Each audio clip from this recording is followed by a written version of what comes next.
जय जगन्नाथ। नमस्कार प्रिय दर्शक बंधु, मु ज्योतिषाचार्य प्रमोद कुमार पंडा आपण स्वागत करुच्छे आपण प्रिय चैनल आस्ट्रो कल्याण चैनल को।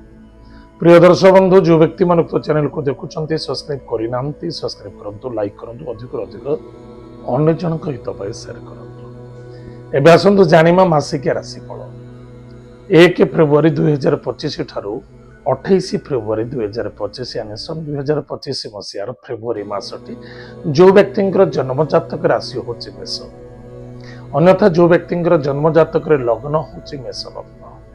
जदि आपण पाखे जातक नाही, नाम राशि हूँ मेष राशि, निश्चित रूप से एपिसोड देखा अत्यंत आवश्यकता अच्छी तार प्रतिकार ताहले प्रिय दर्शक बंधु, आज आम जाना मेष राशि व्यक्ति मानक ताहले रवि महाग्रह को नहीं मासिक राशिफल कहुए। ताहले रवि यानी सूर्य, जहाँ रवि कहे से सूर्य ग्रह मध्य नाम। ताहले सूर्य ग्रह अच्छा कोटि ना मकर संक्रांति ठारू कुंभ संक्रांति पर्यंत यानी 12 फेब्रुआरी मास पर्यंत 12 तारिख फेब्रुआरी मास पर्यंत कौट रे मकर राशि रे। ठीक 12 तारिख संक्रांति चेंज हो मकर रु कुंभ राशि को चली। वैदिक ज्योतिष शास्त्र मत अनुसार सूर्यंकर पुत्र हेले शनिदेव। शनि एवं सूर्यंकर सदा सर्वदा 36 आखेड़ा देखा देता है। वैदिक ज्योतिष शास्त्र कहे सूर्य शनि के घरे भल फल दियंते ना, किंतु तांकर दृष्टि फल किसी भल फल देता है। ताहले प्रिय दर्शक बंधु, निश्चित रूप से आज आम जाना सूर्य महाग्रह उनकर कौन रिजल्ट अच्छी मेष राशि व्यक्ति मानक पाए। विशेषकर गृह कार्य गृह निर्माण करुचंते बा भूसंपत्ति क्रय करुचंते, फ्लैट क्रय विक्रय करुचंते, निश्चित रूप से आपन को सफलता मिल।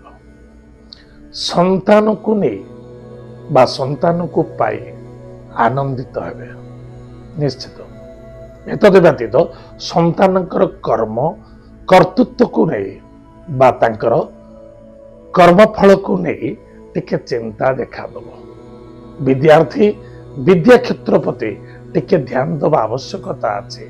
केयरलेस मनोभावना जो कष्ट पाई पारंती, पीड़ा मध्य पाई पारंती। कने सूर्यंकर घर किए ना सिंह राशि, पंचमर मालिक सिंह। ताहले मेष राशि पंचम भाव सिंह सूर्य देवता। सूर्य बर्तमान मकर एवं कुंभ राशि शनि सहित युक्त रनिमित्त विद्यार्थी विद्या क्षेत्र प्रति यथेष्ट ध्यान देवा आवश्यकता अच्छे। एतद व्यतीत लव मैटर ठार दूरे रहा अत्यंत आवश्यकता अच्छे। जद्य भी लव अफ कर भल पाँच श्रद्धा सहित रुहतु। नो आर्गुमेंट केबे करबा उचित नुहे। जो मैंने जॉब करुछंते जॉब क्षेत्र में ठीक ठाक रहिबो, एते भल नुहे बा एते खराब नुहे, एवं लाभ कम हबो एवं खर्च टिके ए मासरे अधिक देखा दबो।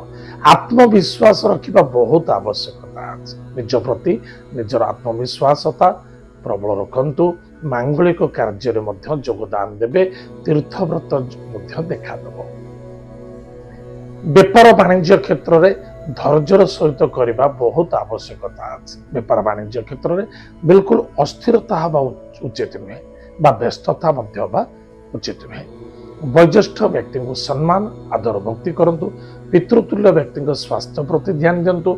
उच्च बॉस बा कर्मचारी सहित बिल्कुल आर्गुमेंट करने उचित नुहे।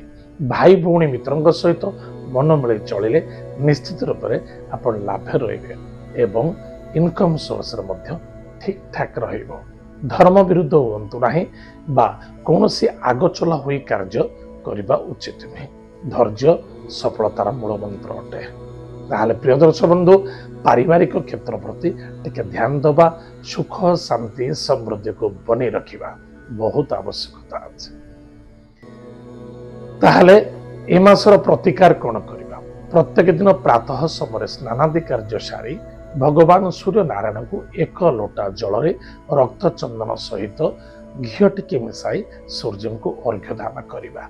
ओम ह्राम ह्रीं ह्रौं सः मार्तण्डव भैरवाय धर्मराज घृणी सूर्य नारायणाय इदमर्घ्यम स्वाहा बा इदमर्घ्य स्वाहा करिपारिबे आपण नचेत किछि नहले भी सुधा ओम घृणी सूर्याय नमः एही मंत्र रे आपण कोन करिवे 5 थर सूर्य भगवान को अर्घ्य दान करत कौन सी गुरु ब्राह्मण बा अग्नि जो यज्ञ होतिबो बा ब्राह्मण देवता कुल पुरोहित थिबे नथा आपण गुरु को किछि 5 प्रकार फल ए मासरे रविवार दिन दान कर दियंतु निश्चित रूप से आपंकर मंगल हम सफलता देखा देव प्रिय दर्शक बंधु एटा थिला मेष राशि व्यक्ति मानक पई फेब्रुआरी मासटी केमिति कटिबो आज तो समय जाइए कार्यक्रम को आम एट रखुचु पुणी देखा आगामी जय जगन्नाथ नमस्कार।